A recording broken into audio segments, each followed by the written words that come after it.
My ex-wife and I met at the construction renovation project I was working on. She was an interior designer and I am a contractor. I've owned my company for 18 years now and have done very well for myself. The firm she worked for was the designer for the renovations, and she'd come to visit for field measurements, checking work every week. One day we were outside talking about the project, and she complimented my team's work. She mentioned that she had told her firm that they should work with us more often for future projects.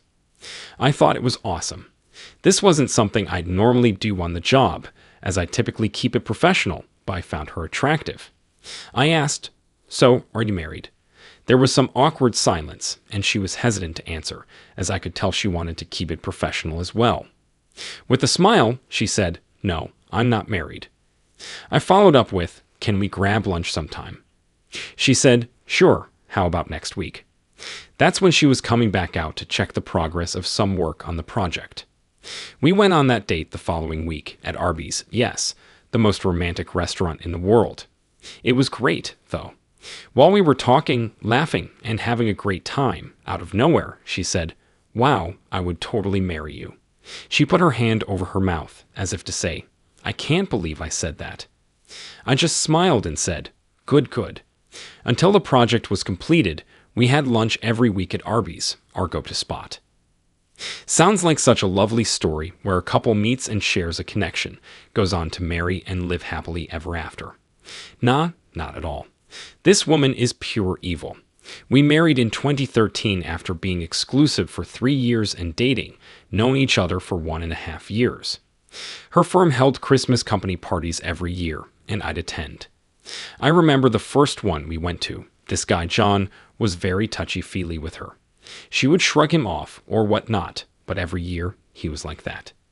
The second year I went, it ticked me off because I thought he was being very inappropriate and wanted to dance with her and all. He would get very drunk.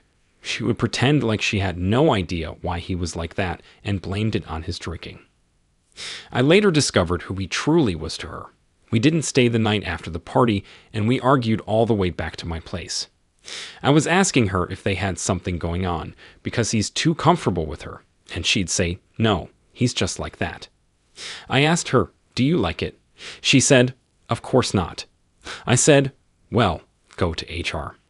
She claimed I was overreacting and told me I had nothing to worry about. Fast forward to the next year's Christmas party, we were engaged. I proposed in front of her family at Thanksgiving. At her firm's Christmas party, everyone was congratulating me, and old Johnny Boy was avoiding me the whole night, not even talking to my wife this year. I'm not exaggerating. He looked like a white ice cube when Ice Cube does that mad face just like it. Almost like he was trying to intimidate me. John is an assistant project manager, or something like that.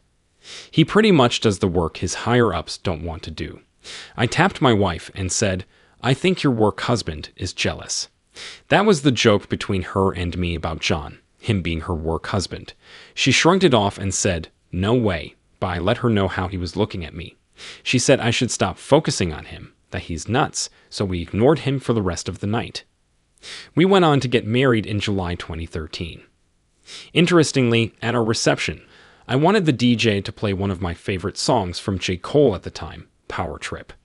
But ironically, instead, he had the song Forbidden Fruit programmed to play, instead of the Power Trip song I requested.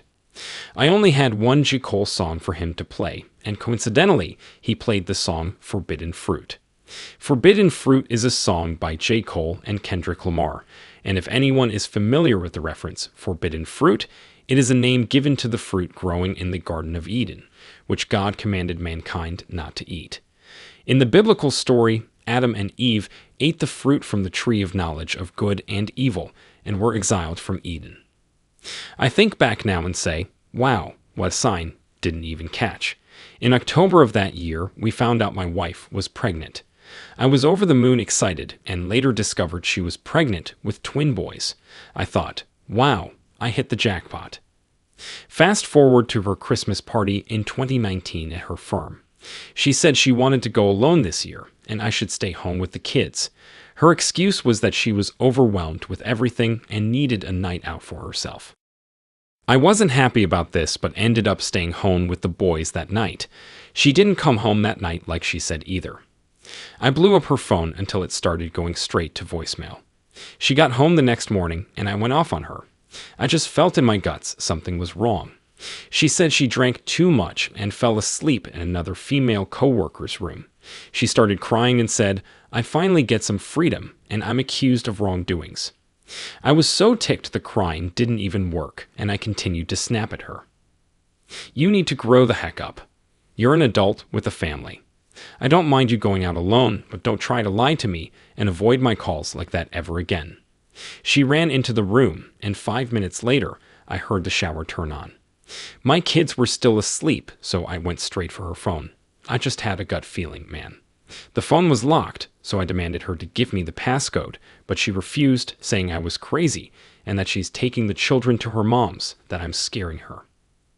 I calmed down and sat on the couch until she got out of the shower. When she came out to the living room area, I told her I was leaving. I just needed some air. I didn't want to leave the boys unattended. I grabbed my keys and I left. I drove to Bob Evans, and after eating, I stayed drinking coffee and realized I had my headphones with me. I turned on Apple Music, shuffled my playlist, and guess what song came on? I kid you not, it was J. Cole's Forbidden Fruit song on the Born Sinner album. I remember thinking, this is the song the DJ played at my wedding that I had not requested. It hit me right then and there. Something in my gut told me that this woman was lying to me, and I was determined to get to the bottom of it. I Google searched how to hire a private investigator. I ended up finding a guy and contacted him via Facebook. I told him my situation, and he was certain he could help. I'll be honest, I was not optimistic about the PI. I kind of figured it was all BS, though I remembered my wife's co-worker's name, John. I won't say his full name, but I searched him on Facebook and found him easily, especially knowing his middle initial from their company website. I friended him as his page was private and messaged him asking if he and I could talk. He accepted my friend request and said, "Who are you?" Not sure how he didn't know who I was with my wife and my picture in the profile at the time, but I told him who I am and who my wife is, and he replied, "Dude, it's over between her and me. Whatever freaky crap y'all got going on, I don't want anything to do with it anymore. Have a great day." I replied, "Over with what?" "Dude, what's your number, please, man, please." He's asking for my number, and I gave it to him. A few minutes later, I got a call from an unknown number. It was him.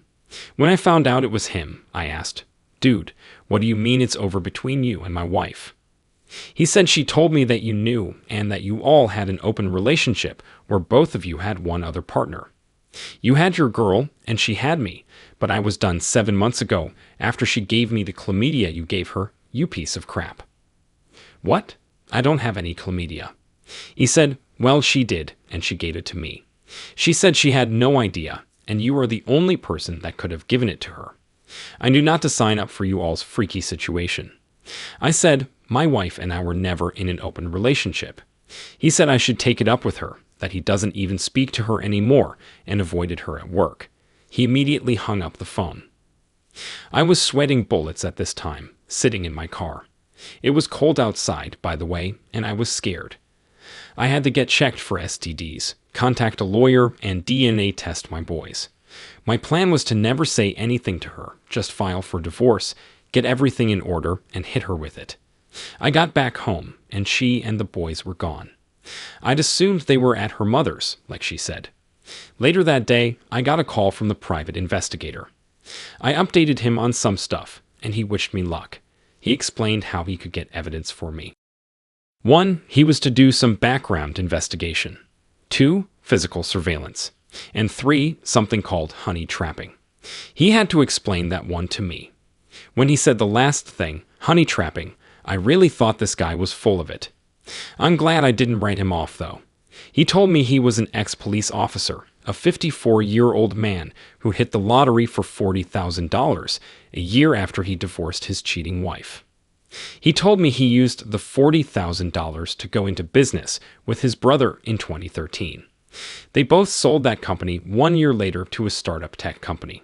His brother was some type of id guy who developed some software. I don't remember the name of the company they sold their company to, but apparently it's a very well-known company. He didn't say he was a millionaire, but he said he never has to work again, though he left the force and later started this private investigation service. He travels all around the US helping people if he needs to. He helped very wealthy people to your average Joe. He said he's also assisted with helping women get evidence on their cheating husbands. He does not discriminate because he despises cheaters. His ex-wife was a cheater, and 1 out of 5 of their kids they had together was not his. He said he still acted the father to that kid, and the relationship with him and all of his kids is stronger than ever. Anyway, he went to work. This man knows everyone, lawyers, doctors, people in the FBI. His brother is some IT guru. You name it. He worked with one famous person also. I learned that this guy is legit during my getting to know him process. Like I said, he went to work while I went on the hunt for a lawyer. About the time I found my lawyer, he'd already found out a lot. First, I'll refer to this man as S or Shark, is a lawyer my ex-wife was having an affair with and the father of the twin. Now when the PI told me about S and how he and my ex-wife would have lunch almost every day together, it hurt. That's how we met and what we used to do, have lunch together often. He had photos of them at hotels. He picked up audio of them having lunch at a place called Culver's Restaurant. It was a bit loud, but he was able to point out when their conversations were picked up better with the help of his brother's expertise with messing with the audio. You could hear on the audio him saying, "So, how are my boys?" Now, if he would have said, "How are the boys?" then I would have thought he was asking about our kids. But when he said, "My boys," I swear a fire lit up in my stomach. I talked to my lawyer about getting my kids' DNA tested, and I wanted to know if it was legal or if I needed her consent.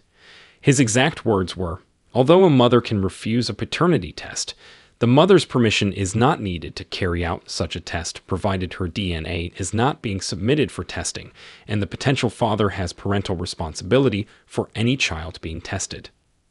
I scheduled the test to be done on a Friday of the same week. My wife was still at her mother's. I put that in quotes because I'm sure you even know that that's a darn lie. Anyway, I told her I needed to see my boys and rearranged for me to pick them up on Friday for her mother's. When we spoke, she told me, her exact words, "I hope you come to your senses and get your crap together. I would like to come home, and the boys would like to also. So get your head out of your butt and stop treating me like crap." My reply was, "Yes, honey, okay." Little did she know I was about to drop a nuke on her. I got me and my boys' tests completed. It didn't take long as I thought it would since it was late on Friday. I could have gotten the results back that day if I had done it earlier, but I received everything Monday morning. I was not their father. I cried like a baby. I know most people would probably be excited and say, "Well, I'm off the hook." No, this is something you would have to go through to understand. If she was in my face that very moment, I probably would have thrown my life away by doing something to her. I talked to my lawyer about all the evidence I had. Audio recordings, photos, hotel meetings, emails that the PI gathered, and of course, the results of the paternity test. I told my lawyer, "I want to bury this." My lawyer nodded. Before I left, I gave my lawyer my ex-wife's office building and my PI's contact information. My hired PI served my ex-wife the divorce papers, and it was quite the show. He recorded everything for me. I asked him if he could record the entire showdown. My PI said it was not a problem at all. This wouldn't be the first time he's done something like this, and surely won't be the last. Folks, I will walk you through how it all went down. The guy turned on his video recording right before getting out of the car. I now know he used some sort of device that pinned to his shirt pocket. In the beginning of the video, you can hear him say, "I love this part of the job." He's parked on the street, so he gets out and feeds his meter. I asked him later on, when I saw the video, why the heck did you put so many coins in there? He said, "You never know how long this crap is going to take." He had to walk a bit to the building. My ex-wife's firm is downtown. He's greeting people. "Good morning, sir." "Howdy, ma'am." "Good day, sir." While walking to my ex-wife's building, the video is freaking hysterical. He finally gets inside and says to security that he's there to visit my ex-wife at X Interiors, a completely fake firm name. She pats him down and tells him where to go. He gets to the floor where their suite is and tells the receptionist, once he gets inside, that he's here to see my ex-wife's name. He waits for close to 8 minutes. Then someone else comes up asking him what he's there for. He again says he needs to speak with my ex-wife and that he has a package for her. The guy offered to take it, and he says, "I have to give it to her directly, sir."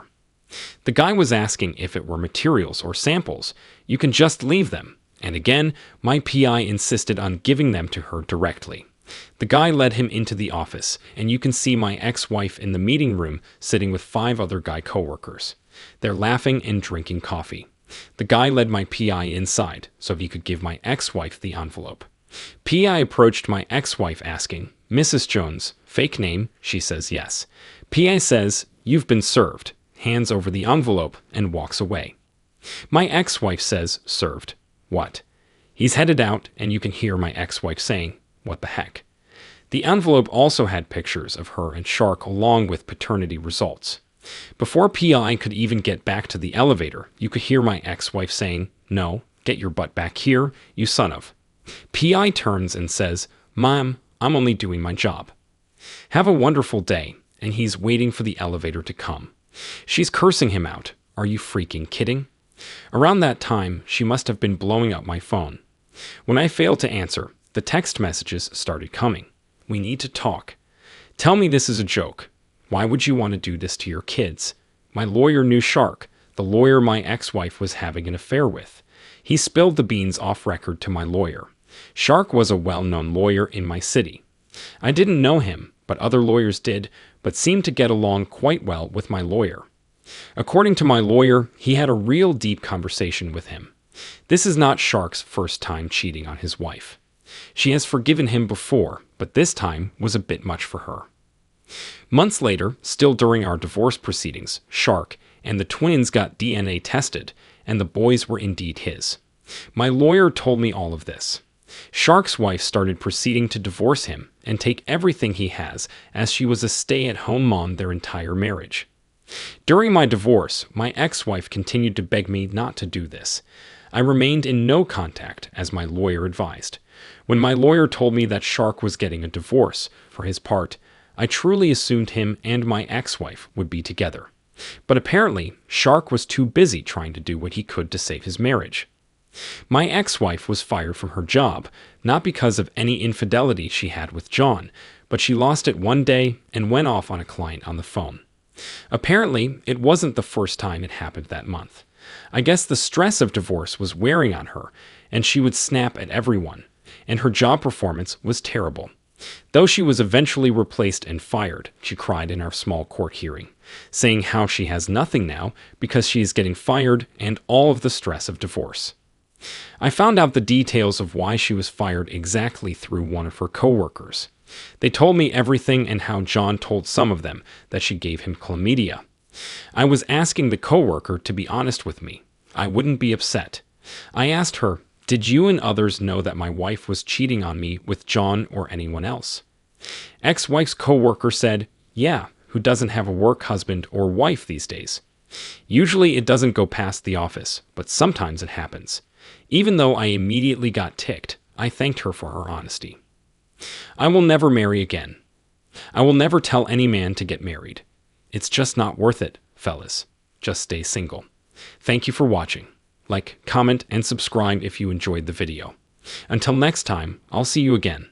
Take care.